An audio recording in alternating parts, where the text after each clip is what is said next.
Tamang-tama nga habang nakikipagsabayan ang grupo ni David dito sa napakaraming tambay, agad niyang pinapaputukan ni Tanggol isa-isa ang kasamahan nito at nagsipagbulagtaan na lang ito. Sabay sabi ni Tanggol dito sa tatay ni Jilly kung nasaan na nga daw umano ang bumaril kay Bubbles. Tinuro ngayon sa tatay ni Jilly na nandyan nga daw umano sa isang iskinita. Pumasok dahil tumakas ang mga ito. Sinundan nila Tanggol at naabutan rin nila dahil may humarang din doon na mga tambay sa kanila David. At dahil dyan binakbakan ng todo ni Tanggol ang mga tauhan nito at nagsipagtumbahan lahat. Naiwan ay itong si Bullet at David. Nagkakahiwalay ang dalawang tukmol na ito. Paiba ang takbo nitong si David, paiba rin ang takbo nitong si Bullet. Ngunit itong si Tanggol ay dito nga ito kay Bullet nakabuntot at dito agad niyang pinilipit. Mahabang bakbakan ang nangyari dahil lumaban lang naman itong si Bullet. Habang itong tinutukan kasi nitong si Tanggol, itong si Bullet ay lumaban ito at nagigipagbugbugan pa ito. Puro pasa ang muka nitong si Tanggol. Samantalang itong si Mayor Silso at David mahaba-haba rin ang kanilang bakbakan, pero naubusan nga ng bala itong si Mayor Silso. Dinampot niya ngayon ang napakagandang Chris na patalim at sinubukan niyang hampasin at talagang pasapulin itong si David. Hindi niya ito nasapul, nakabunot ng baril itong si David. Sabay pinaputukan itong si Mayor Silso. Saktong-sakto sa kanyang tiyan ang dalawang bala. Sabay tumba ito. Ngunit itong si Tanggol ay katatapos niya lamang paslangin itong si Bullet dahil dito agad niyang pinuntahan itong si Mayor Silso. Sabay sigaw dahil nakatumba na itong si Mayor Silso. Habang itong si David ay nakatalikod ito, agad niya itong pinapaputukan ng paulit-ulit. Napakaraming bala pinutok ni Tanggol dito kay David, pero ang masaklap itong si David ay nawalan ng malay.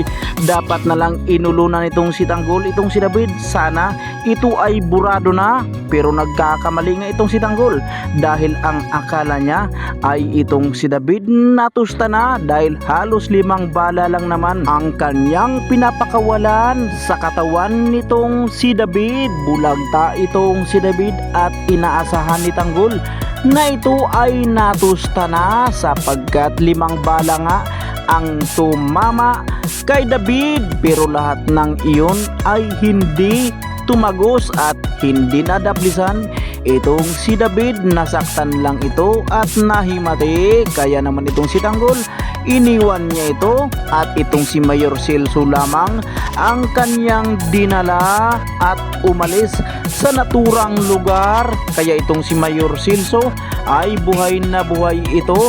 Dinala ni Tanggol ang pamilya nito kung saan sila nagha-hideout sa ngayon. Gulat itong si Supremo dahil dumating ngayon ang napakaraming kasamahan. Kasama lang kasi ni Mayor Silso at Tanggol ang pamilya nito kung saan ay itong si Bubbles ay wala ng buhay. Si Mayor Silso naman nailigtas ang buhay nito. Samantalang itong si David naman ay nagising. Mabilis niyang hinanap ngayon itong si Bullet at nadatnyan niya itong si Bullet na wala ng buhay. Tinapos ito ni Tanggol. Agad niyang kinuha ang cellphone nito, sabay alis sa naturang lugar. Hinubad niya lang naman ang suot-suot niyang bulletproof at pumasok sa kanyang sasakyan. Sabay nagpapatakbo ng matulin. Dumating si David sa mansyon ng mga Montenegro na mag-isa na lang, habang itong si Olga ay talagang hinintay niya pala itong grupo ni David. At dito gulat itong si Ramon Montenegro kasama itong si Don Julio dahil dumating itong si David kung saan ay parang hindi na ito makilala dahil puro pasa at sugat ang mga tinamo nito. May baon-baon pa sa kanyang paa, isang bala ng pana kung saan ayon kay Ramon Montenegro, ano nga ba daw umano ang nangyayari sa kanya. Bakit ganito ang kanyang itsura? Saan daw siya napapalaban? Itong si Olga naman ay hindi rin nagpahuli. Lumapit rin ito sa bandang gitna. Si Don Julio ay talagang nagtatakan ng todo. Lumaki ang kanyang mata sa sobrang pagkagulat nito. At dito mabilis inilabas ni David ang cellphone na kinuha niya kay Bullet at ipinakita niya dito kay Ramon Montenegro ang litrato nitong si Bubbles, kung saan ay video pa talaga na binaril niya ng isang bisis itong si Bubbles, at dito natapos ang buhay nito. Kaya naman agad sinabi ni David na ito nga daw ang dahilan kung bakit siya naroon sa lugar ng Quiapo, sapagkat kinuyog nga daw sila ng todo dahil ipinakita ni David ang litrato nito kung saan ay itong si Bubbles ay nag-aagaw ang buhay nito. Agad ring tiningdan nitong si Olga. Gigil na gigil, galit na galit itong si Olga. Hindi niya napigilan ang kanyang sarili. Bumunot ito ng baril at itinutok dito sa ulo nitong si David na puro pasa at sugat ang mukha nito. Gulat na gulat si Ramon dahil bakit nga daw umano tinutukan ni Olga ang kanyang anak na si David. Sabay sabi ni Olga na pinaslang nga daw umano ni David ang anak nitong si Olga na si Samantha, dahil si Samantha nga daw umano ang naturang nasa litrato nito. Dito agad nagkalaglagan ang dalawang surot na ito dahil ayon kay Olga, total tinusta na nga daw umano ni David si Samantha ay sasabihin niya na ang katotohanan. Dito kay Ramon Montenegro napapatanong itong si Ramon Montenegro, bakit David nga daw umano ang kanyang tinawag dito sa kanyang anak, dahil kilala nga nitong si Ramon Montenegro na ito ay si Jesus. At dito mabilis pinaliwanag ni Olga na hindi niya nga daw umano anak ito, at ito nga daw ay si David, dahil tama nga daw ang narinig ni Ramon na ito ang kanyang anak, yung pinaslang ni David at Bullet, na ito nga daw ay si Samantha sa naturang litrato. Kaya itong si Ramon ay nanggigigil sa galit.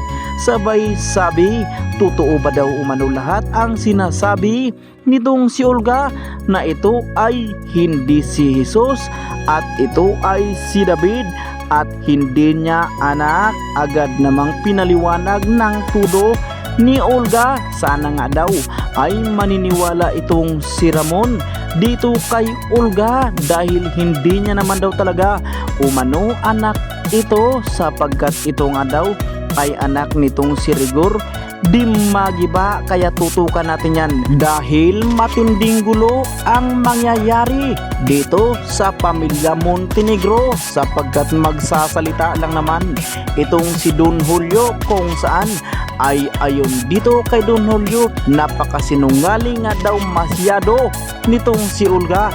Kailangan ituro niya nga daw umano sa lalong madaling panahon ang tunay na anak nitong si Ramon Montenegro ayon kay Don Julio.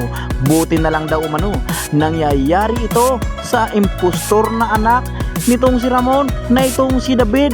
Itong si Ramon sa ngayon ay hindi pa rin ito makapaniwala, sapagkat paniwalang paniwala lang naman ito na ito talaga ang kanyang anak na si Jesus. Ngunit ganun pa man ay naniniwala pa rin siya dito kay Olga, basta ituro lang daw talaga ni Olga kung sino ang kanyang totoong anak, dahil sa oras na hindi niya ito ituturo ay talagang papaslangin nga daw umano ni Ramon itong si Olga. Mismong itong si Don Julio ay nagsasabi na kailangan iligpit itong si Olga pag hindi ito magsasalita ng totoo. At itong si David naman sa ngayon, hinayaan na lamang ito ni Ramon Montenegro na ito ay matusta. Hindi niya ito ginamot, sapagkat niluloko nga daw umano siya ng taong ito. Tama lang daw umano na nangyayari ito kay David at dapat matusta na raw ito, kaya abangan natin yan dahil talagang si Ramon Montenegro ang magligpit dito kay David. Samantalang itong si Olga, matagal rin napatawad ni Ramon Montenegro at Don Julio itong si Olga sapagkat matinding problema ngayon itong si Olga at naawa rin itong si Don Julio dito dahil anak niya nga daw umano at apo niya ang nawala sapagkat hindi niya naman apo itong si David. Kaya ayon dito kay Don Julio, kailangan nga daw umano niyang hanapin itong si Samantha kung saan sa ngayon at dalhin niya ito dito sa mansyon ng mga Montenegro at dito na lamang daw umano ibuburol. Ngunit walang kaalam-alam itong si Olga na itong si Bubbles ay dinala nila Tanggol kung saan sila ngayon nag-hide out at doon ito binuburol at doon na rin ito ililibing sapagkat hindi nga sila pwedeng lumabas dahil mainit sila sa otoridad. Kaya itong si Olga sa ngayon ay halos masisiraan ito ng bait sa kakahanap ng kanyang anak. Nagtanong-tanong siya sa naturang lugar ngunit wala na siyang nadatnan doon dahil lahat ng pamilya pati itong pamilya ni Jaylee ay sinama na rin ni Tanggol kung saan sila nagtatago at doon namamalagi kung saan ang hideout nila sa ngayon. Itong si Ramon Montenegro ay tumulong na rin ito na mahanap itong si Samantha. Itong si Olga ay sinamahan na rin nila sa kanilang paghahanap pero wala silang mahanap. Samantalang itong si Rigor Di Magiba 50-50 ang kalagayan nito. Magpapasalamat dapat siya dito kay Mando dahil kay Mando ay buhay ito sapagkat gigil lang naman itong si Tanggol na matusta itong si Rigor nung nagkaroon ng bakbakan. Nagmamakawa itong si Mando bilang ninong nga daw umano ay patatawarin niya ang kanyang tatay na si Rigor, kaya agad sinugod ngayon itong si Rigor sa hospital. Matagalan pa ito sa naturang hospital dahil grabe nga ang tinamong sugat nito. Kailangan pang ang operahan itong si Rigor Di Magiba. Walang kamalay-malay itong si Rigor na ang bumaril sa kanya ay ang kanyang anak daw kuno na itong si Tanggol. Kaya itong si Mando lamang ang bukod tanging nakakaalam. Abangan natin kung sasabihin ba ni Mando dito kay Rigor na ang bumaril sa kanya ay si Tanggol. Well, panigurado hindi yan sasabihin nitong si Mando. Mabilis ring umuwi itong si Mando at ibinlita ni Mando sa dalawang chika-bibs ni Rigor na naghihintay sa bahay na itong si Rigor sa ngayon ay nasa hospital sapagkat tinamaan ito ng baril. Itong si Lina ay natataranta ito samantalang itong si Marites ay relax na relax lang ito. Wala itong ginawa at tila hindi ito nag-alala dito kay Rigor. Pero itong si Lina ay talagang parang natataranta ito. Hindi niya na alam kung ano ang kanyang gagawin sapagkat gustong gusto niyang puntahan itong si Rigor sa ospital pero hindi pwede dahil delikado at malaman na itong si Rigor at Lina ay may relasyon. Halos nagmamakaawa itong si Lina kay Marites na puntahan itong si Rigor kung saang hospital ito ngayon.